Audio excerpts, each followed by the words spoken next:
Ammon had just rented an old, beautiful property on the edge of a quiet rural town. Right in the backyard sat a deep, dried-up concrete well, covered tightly by a heavy iron grate. On his very first day, while Ammon was unpacking, an elderly neighbor stopped by with a chilling warning. "Listen close, son. Do not go near that well after 3:00 a.m. And if you ever hear your own voice calling out for help from inside it, do not answer." Being a city guy, Ammon just smiled, shrugged it off, and assumed it was just typical small-town folklore. At exactly 3:50 a.m., Ammon snapped awake.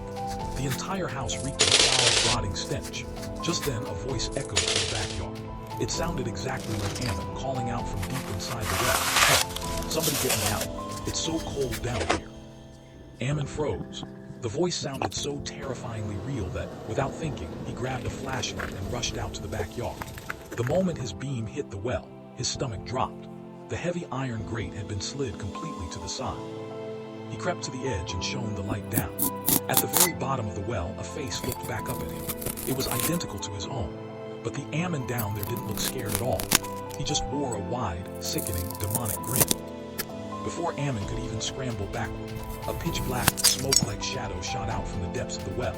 It wrapped tightly around Ammon's ankles. The shadow was so bitterly cold that his entire body went numb instantly.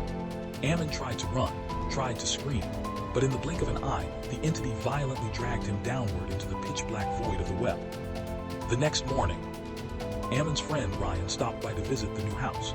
He found Ammon sitting out on the porch, casually sipping a cup of coffee.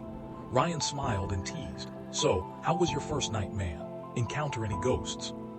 The Ammon sipping coffee looked up at Ryan. His eyes looked a little wider and colder than usual.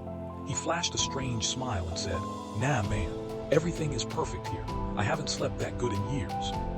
They both laughed, but Ryan never looked past the porch toward that old well, where the heavy iron grate was now locked back into place, and beneath those metal bars in the dark, the real Ammon was desperately clawing at the iron, crying out for help, though not a single sound could escape into the morning air.